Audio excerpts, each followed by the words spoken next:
안녕하십니까? 진리의 등불을 밝히는 시간입니다. 급변하는 세상 속에서 우리 기독교인들은 성과 정체성의 문제를 어떻게 바라보아야 할까요? 오늘날 교회 안팎에서는 너무나도 다양하고 때로는 서로 상충하는 목소리들이 울려 퍼지고 있습니다.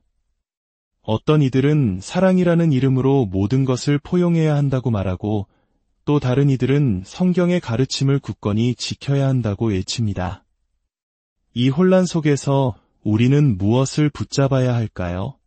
본격적인 이야기에 앞서 이 메시지가 여러분의 신앙 여정에 도움이 된다고 생각하신다면 진리를 찾는 다른 이들과 함께 나누어 주시길 부탁드립니다.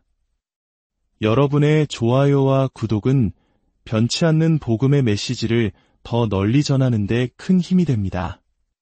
진리를 구하는 모든 분들 위해 하나님의 은혜가 함께 하시기를 기도합니다. 오늘 우리는 바로 이 문제, 특히 기독교 내에서 성윤리에 대한 잘못된 가르침들을 성경의 비달애에서 명확히 분별해 보고자 합니다. 강단에 안개가 끼면 성도들의 자리에는 짙은 어둠이 내린다는 말이 있습니다. 영적 지도자들이 진리를 명확하게 선포하지 않고 모호한 태도를 취할 때 성도들은 신앙의 길에서 방향을 잃고 혼란에 빠지게 됩니다. 이는 단순히 의견 차이의 문제가 아닙니다. 영혼의 양식을 책임지는 목자가 양떼를 푸른 초장이 아닌 낭떠러지로 이끄는 것과 같은 심각한 문제입니다. 성경은 우리에게 거짓 가르침을 경계하라고 엄중히 경고합니다. 사도 바울은 디모데에게 보낸 편지에서 구리 세공업자 알렉산더와 같이 복음을 대적하고 성도들에게 해를 끼친 사람들의 이름을 직접 거론하며 주의하라고 명했습니다. 이는 개인적인 비방이 아니었습니다.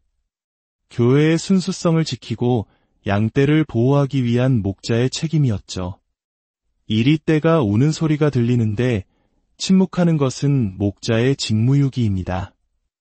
이러한 성경적 원칙에 따라 오늘 우리는 현대교회의 큰 혼란을 야기하고 있는 몇 가지 가르침과 그 중심에 있는 인물들에 대해 이야기 나누려 합니다. 우리의 목적은 누군가의 구원을 판단하려는 것이 결코 아닙니다. 그들의 영혼은 오직 하나님만이 아십니다. 우리의 목표는 오직 그들의 가르침이 성경의 진리와 어떻게 다른지를 명확히 분셔 양떼를 보호하고 성도들이 올바른 진리 위에 굳건히 서도록 돕는 것입니다.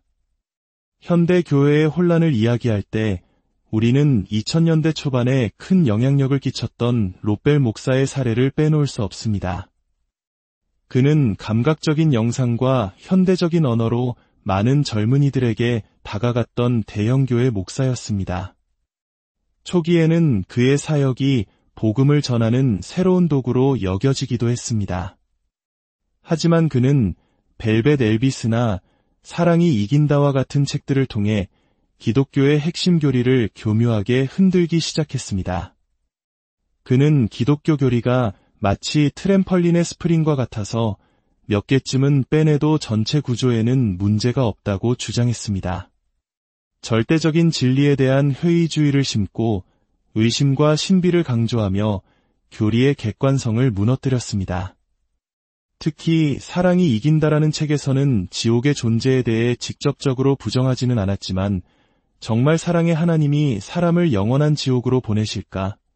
와 같은 수많은 질문을 던짐으로써 독자들로 하여금 결국 지옥은 없다거나 모든 사람이 구원받을 것이라는 만인구원설에 도달하도록 유도했습니다.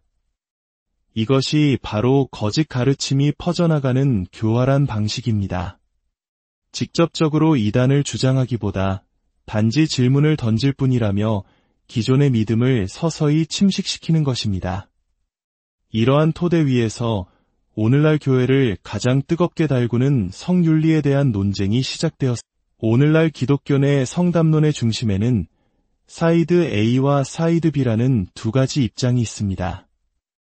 이 용어가 생소한 분들을 위해 잠시 설명해 드리겠습니다.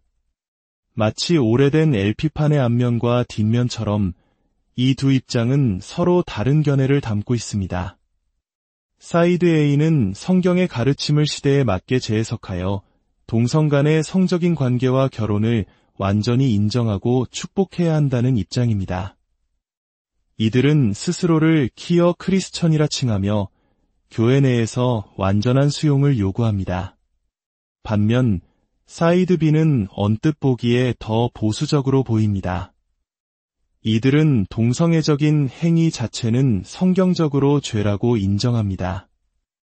결혼은 한 남자와 한 여자 사이의 결합이라는 전통적인 견해를 따른다고 말합니다. 하지만 결정적으로 동성애적 성향이나 이끌림 자체는 죄가 아니며 바꿀 수 없는 정체성의 일부라고 주장합니다. 그래서 이들은 게이 크리스천이라는 정체성을 유지한 채 평생 독신으로 살며 성적인 행위를 하지 않으면 된다고 가르칩니다.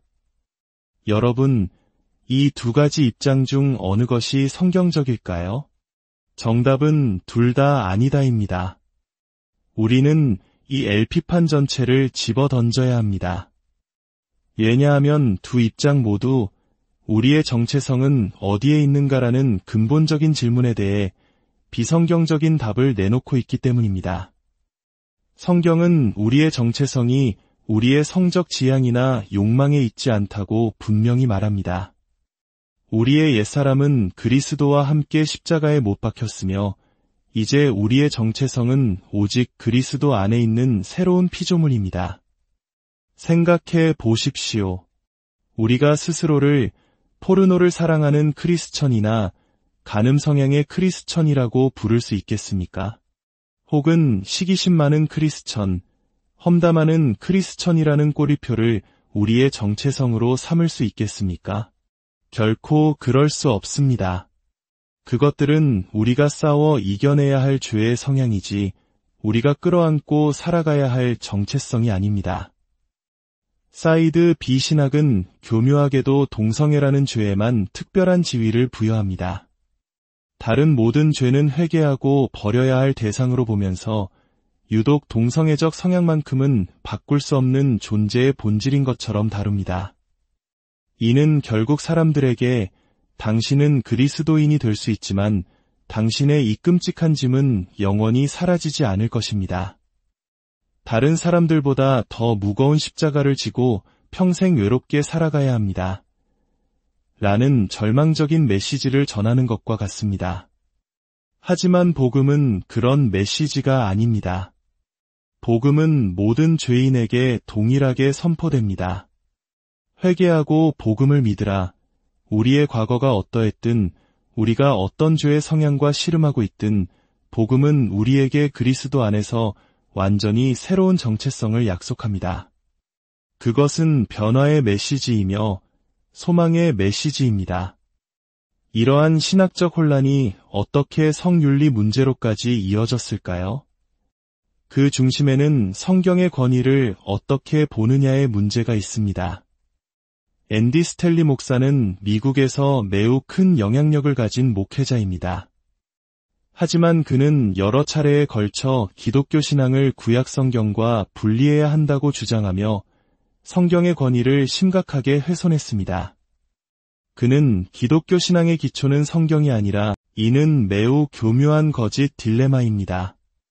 마치 성경과 예수님 중 하나를 선택해야 하는 것처럼 말하지만 우리는 예수님에 대한 모든 정보를 성경을 통해서만 알 수 있습니다. 예수님 스스로도 구약 성경의 권위를 인정하시고 당신에 대해 증언하는 것이 바로 성경이라고 말씀하셨습니다.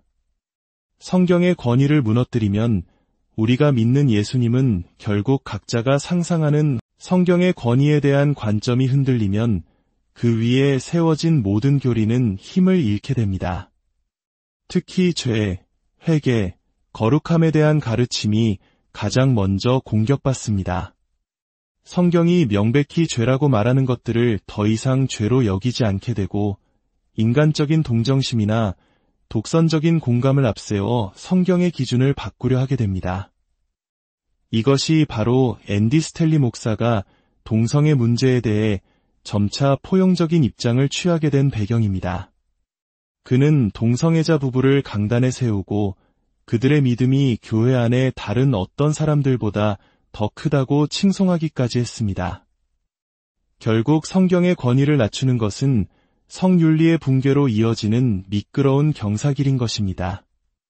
이제 우리는 오늘날 이 논쟁의 중심에서 가장 복잡하고 모호한 입장을 취하고 있는 인물, 프레스턴 스프링클에 대해 자세히 살펴볼 필요가 있습니다. 그는 스스로 사이드 B가 아니다라고 주장하지만 그의 가르침과 활동은 많은 성도들에게 큰 혼란을 주고 있습니다. 우리는 그의 주장이 아니라 그의 열매를 통해 그의 가르침을 첫째, 그는 사이드 B가 아니다라고 말하면서 사이드 B 운동의 핵심 인물들을 자신의 사역기관에 고용하고 멘토로 삼습니다. 그의 기관에서 중책을 맡고 있는 그렉 콜스는 게이 독신 크리스천이라는 책을 쓴 대표적인 사이드 B 신학자입니다. 또한 그는 사이드 B 운동의 창시자격인 웨슬리 힐을 만약 어떤 가르침이 잘못되었다고 믿는다면 어떻게 그 가르침의 선봉에 선 사람들을 자신의 가장 가까운 동역자와 멘토로 삼을 수 있겠습니까? 둘째, 그는 자신의 팟캐스트와 컨퍼런스를 통해 사이드 B 신학뿐만 아니라 스스로를 트랜스젠더 크리스천이라고 주장하는 이들, 심지어 기독교의 핵심 교리를 부정하는 급진적 기독교인들에게까지 강단을 제공합니다. 그는 다양한 관점을 들어보는 것이라고 포장하지만 이는 진리와 비진리를 동등한 위치에 놓고 성도들에게 혼란을 가중시키는 행위입니다. 셋째, 그의 기관은 사이드 B 진영의 가장 큰 연례 행사인 리보이스 컨퍼런스 참여를 홍보하고 할인 혜택을 제공했습니다. 리보이스는 퀴어 기독교인, 성소수자 기독교인과 같은 비성경적인 정체성을 공공연하게 사용하며 심지어 일부 강사들은 퀴어 보물, 퀴어 은사와 같은 신성 모독적인 표현까지 사용하는 곳입니다. 이러한 행사를 홍보하는 것이 어떻게 사이드 B와 무관하다고 할 수 있겠습니까? 넷째, 무엇보다 가장 심각한 것은 그 자신의 가르침입니다. 그는 동성에게 끌리는 마음에는 다윗과 요나단, 혹은 예수님과 요한의 관계에서 볼 수 있는 고결한 친밀함에 대한 갈망이 포함되어 있다고 말합니다. 이는 동성애적 욕망의 본질을 왜곡하고 죄의 뿌리를 미화하는 매우 위험한 주장입니다. 성경 어디에도 죄된 욕망 속에 고결한 부분이 있다고 말하지 않습니다. 다윗과 요나단의 관계는 왕권을 계승하는 정치적, 가족적 언약 관계였으며 예수님과 요한의 사랑은 거룩한 형제였습니다. 이를 성적인 이끌림과 연결시키는 것은 성경에 대한 심각한 왜곡입니다. 이처럼 프레스턴 스프링클은 말로는 사이드 B가 아니다라고 하지만 그의 모든 활동과 가르침은 사실상 사이드 B 신학을 옹호하고 확산시키는 방향으로 나아가고 있습니다. 이것이 바로 우리가 경계해야 할 모호함과 이중성입니다. 그렇다면 진정한 복음은 우리에게 무엇을 말합니까? 절망과 타협이 아닌 소망과 변화를 말합니다. 성경은 우리에게 너희는 유혹의 욕심을 따라 썩어져가는 구습을 따르는 옛 사람을 벗어버리고 오직 너희의 심령이 새롭게 되어 하나님을 따라 의와 진리의 거룩함으로 지으심을 받은 새 사람을 입으라고 명령합니다. 복음은 우리의 죄된 성향을 관리하라고 말하지 않습니다. 그것을 벗어 버리라고 말합니다. 우리의 정체성은 더 이상 죄의 욕망에 있지 않습니다. 우리는 그리스도 안에서 완전히 새로운 피조물입니다.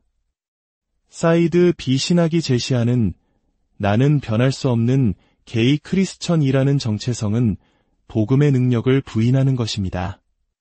물론 우리가 이 땅에서 살아가는 동안 죄와의 싸움은 계속될 것입니다. 우리는 유혹에 넘어질 수 있고 옛 습관과 계속해서 씨름해야 합니다. 이것이 바로 점진적 성화의 과정입니다.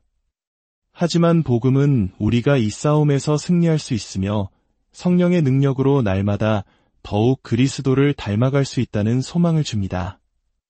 어제의 나보다 오늘 더 거룩해지고 오늘보다 내일 더 주님을 사랑하게 되는 것이 바로 성화의 여정입니다. 죄의 빈도와 강도가 줄어들고 하나님을 향한 사랑이 더욱 커지는 실질적인 변화가 일어납니다. 예수님께서는 누구든지 나를 따라오려거든 자기를 부인하고 날마다 제 십자가를 지고 나를 따를 것이니라고 말씀하셨습니다. 이 부르심은 모든 그리스도인에게 주어진 것입니다. 동성애적 성향을 가진 사람에게만 특별히 더 무거운 십자가가 주어진 것이 아닙니다. 우리 모두는 각자의 죄와 이기심, 우상을 부인하고 날마다 자신의 십자가를 져야 합니다. 이것이 그리스도를 따르는 제자의 길입니다. 우리는 죄된 욕망을 끌어안고 이것이 나다라고 선언하는 것이 아니라 그것을 십자가 앞에 내려놓고 나는 그리스도의 것입니다. 라고 고백해야 합니다. 우리는 세상의 문화처럼 벽장 밖으로 나올 것이 아니라 하나님의 말씀 앞으로 나아가 우리의 죄를 고백하고 회개해야 합니다. 그것이 진정한 자유로 가는 유일한 길입니다. 오늘 우리는 교회 내에 스며든 혼란스러운 가르침들에 대해 살펴보았습니다. 명확성을 잃어버린 메시지, 성경의 권위를 흔드는 시도, 그리고 죄와 정체성을 혼동시키는 교묘한 신학들을 분별하는 것은 이 시대를 살아가는 우리 모두에게 주어진 중요한 과제입니다. 진리는 때로 우리를 불편하게 할 수 있습니다. 하지만 그 불편함은 우리를 살리는 수술칼의 아픔과 같습니다. 우리를 진정으로 사랑하시는 하나님께서는 우리가 죄와 타협하며 살아가는 것을 원치 않으십니다. 그분은 우리가 진리 안에서 참된 자유와 기쁨을 누리기를 원하십니다. 하나님의 말씀이 여러분의 길에 분명한 등불이 되기를, 그리고 여러분의 정체성을 여러분의 힘겨운 싸움 속에서가 아니라 우리 구주 예수 그리스도의 변치 않는 사랑 안에서 찾으시기를 간절히 기도합니다. 여러분의 삶에 주님의 평강이 가득하기